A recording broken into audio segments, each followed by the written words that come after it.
What's up, the Comic Coalition here for another video for you guys today, and I hate to have to do this.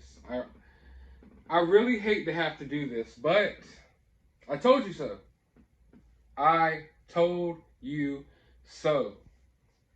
All of these theories, all of these crazy theories that you all were coming up with WandaVision were all blown out of the water. And I told you so. You all, not all of you, but a lot of you, just couldn't simply let the show be what it was. Every little thing you had to nitpick and make crazy, total, like, just out of left field theories. Like, for instance, I know I'm getting ahead of myself here, but let's just start here. The engineer that they mentioned in WandaVision, they literally mentioned one sentence, like, "Oh, I need to meet up with like my engineer friend or something like that," and immediately it was just one sentence, nothing more, and immediately that engineer had to be Reed Richards or Rocket Raccoon or Doctor Doom, and it's just like, no, obviously I don't think that engineer is anyone. That was just one of the crazy theories that y'all were drilling in people's heads, and I think you ruined.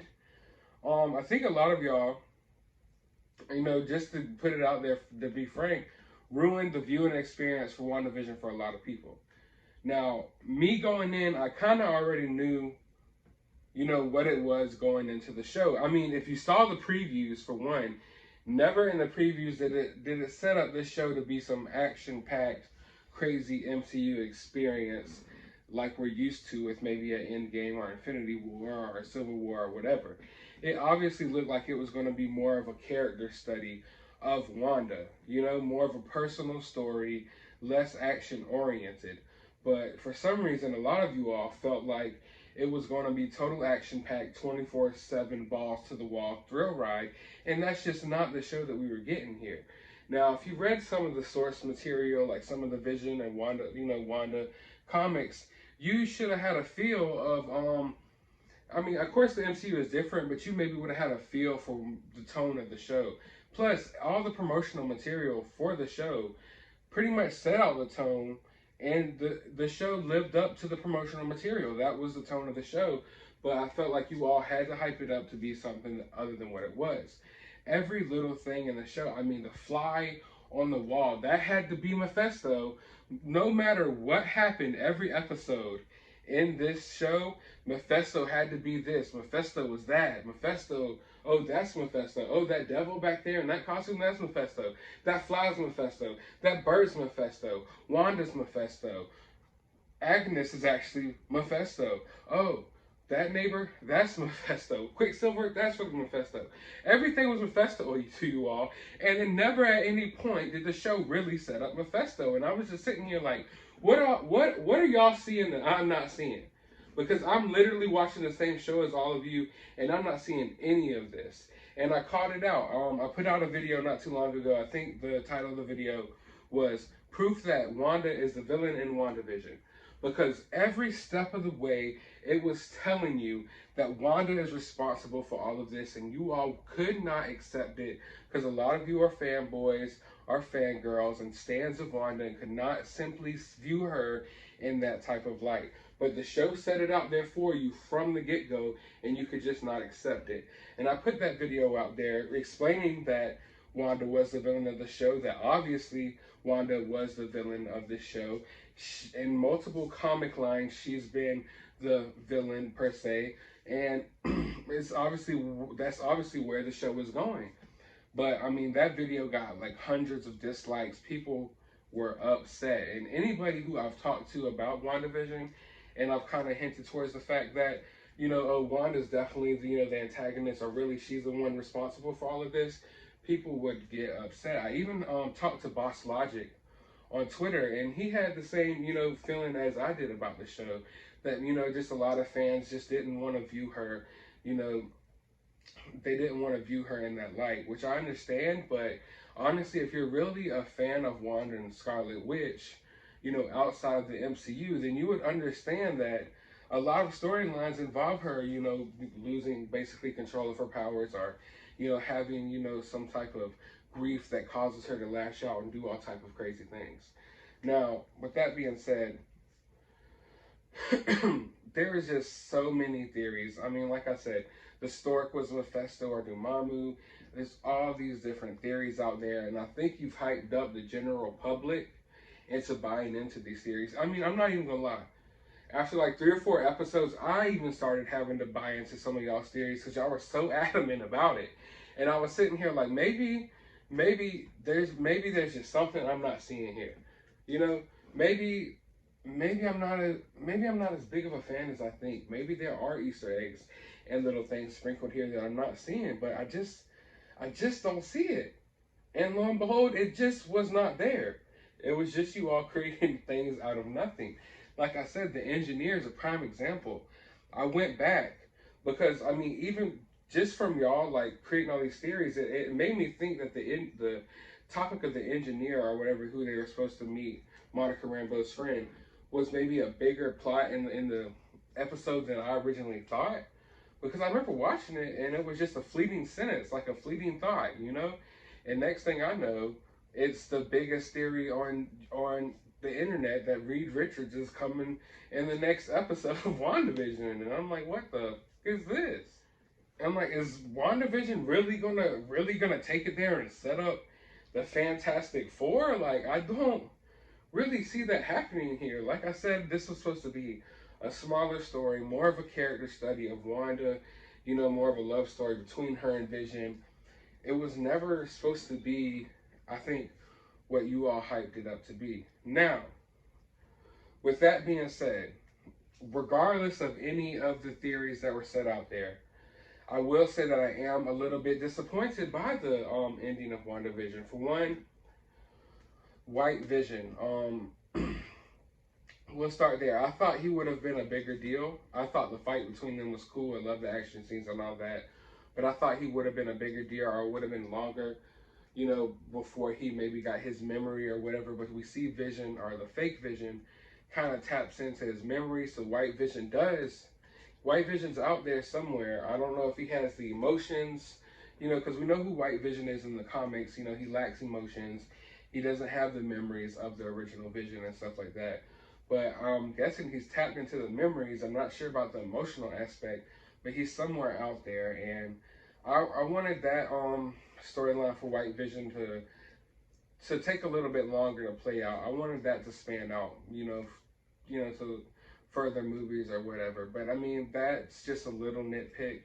But there was just a few things that I felt, I mean, how can I explain it? I felt like, in a way, underwhelmed, or I felt unsatisfied. Like there was just so many things that's just like questions that you kind of wanted answered by the show that it didn't really give you the answers for. Now, I understand that the show is supposed to carry over into, you know, Doctor Strange or you know, wherever else into the MCU, but the show kind of wrapped up in a way that it's like, not only did we not answer these questions, but the show wrapped up in a way to where like, oh, those questions aren't even going to get answered in the future. Those are just like, oh, whatever, we forgot about it.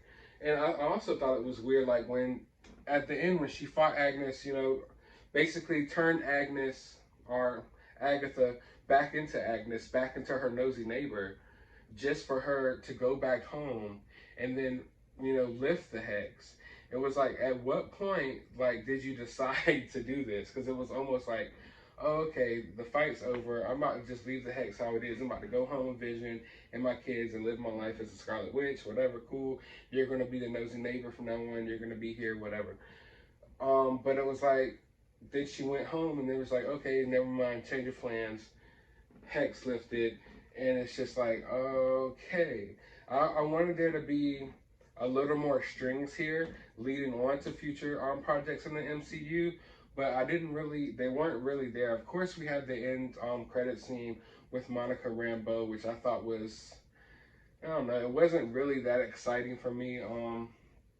But yeah, all in all, I felt like, for one, the theories hyped up this show to a whole nother level that the show could never live up to. And that probably ruined it for a lot of people, but not for me. I enjoyed the show for what it was, but even just enjoying it for what it was, I mean, it was a beautiful show. I want Marvel to step out of the box and do more shows like this, but even enjoying it for what it was, the ending you just feel left, like you just feel unsatisfied with it. It wrapped it up, but it didn't wrap it up in the way I guess I wanted. I mean, I'm sure it worked out for some people, and it's not something, I'm not sitting here and saying it was bad or anything like that. I thought it was a beautiful ending and everything, but it just left you wanting so much more. And I know we're gonna get more in the future, but it didn't set up the strings leading, to that. And I feel like maybe they did that because, like Kevin Feige recently said, that you don't have to watch WandaVision to watch, Doctor Strange. They want their movies and their shows to be tied in together, but they don't want it to be like a viewing, like for you to be like, oh, I haven't watched WandaVision, so I'm not gonna go buy movie tickets to see Doctor Strange. They want you to still go to the theater, regardless if you watch the show on Disney Plus. And I understand that, but I mean, if you're invested in the MCU, you're invested in the MCU, and I felt like we could have had a little more strings, here and there, leading us into the future of what's going to happen there. Because I just felt like they set up all this stuff with Wanda, and it was just like you got Wanda right where you want her, for the most part. She's lost control of her powers, her emotions. She's going into the Scarlet Witch. Like, this is your opportunity to set up like some crazy cool things going forward with Scarlet Witch, and you kind of just resolve the story. I really wanted Westview and that whole like situation to carry over, and I understand that's just me maybe being upset by my own theory, so that I formed within my own mind. Maybe it is, maybe it's not, whatever. That you could be the judge about that. But I really thought it would have been more effective if they carried that grief over a little bit longer into future projects of the MCU. But I think my main disappointment about this show is the Quicksilver. I'm not gonna lie, like, I understand it's cool and it's fun that you brought in the Quicksilver from the X-Men universe or whatever, but just why? If he's not gonna be the actual Quicksilver from the X-Men universe, why cast him in the show? Like, I understand it's a little nod to it, and it's a little joke, and it's like, you trolled us, you pulled one on us, but it's just like, why? Did you really have to do that? That's one of the things there where the show was guilty of setting up a lot of things that made people go crazy with the theories. Like, the show at various points in the show, they set up things that like left that anyone, like, I can't blame anyone for coming up with theories about. And Quicksilver is one of them. Like, why did you bring him in here just for no reason if he's not really from the X-Men universe? I thought that was a perfect opportunity. We know that going into Doctor Strange Multiverse of Madness, that we're opening up the multiverse. I thought that was a perfect opportunity for maybe Wanda to, in her grief, maybe just recast Pietro and like pull him from a whole different dimension, or a whole different, multiverse universe into that universe. That was a way to open up the multi-dimensional MCU. But I mean, I guess that's not where they're going. Maybe they still could. Maybe that Quicksilver stuff will pay off in the future. But the way it wrapped up, I really don't see that happening, and I'm really upset about that. But I mean, all in all, I enjoyed the show. I thought it was good. Did it live up to my expectations? Pretty much. But I really did want a little bit more from that ending. But I want to know what you all thought about the show. So let me know down in the comments below. Let me know which one of your theories worked out and which one was totally blown out of the freaking sky. Drop a thumbs up, hit that subscribe button, and as always, you have a good day, YouTube.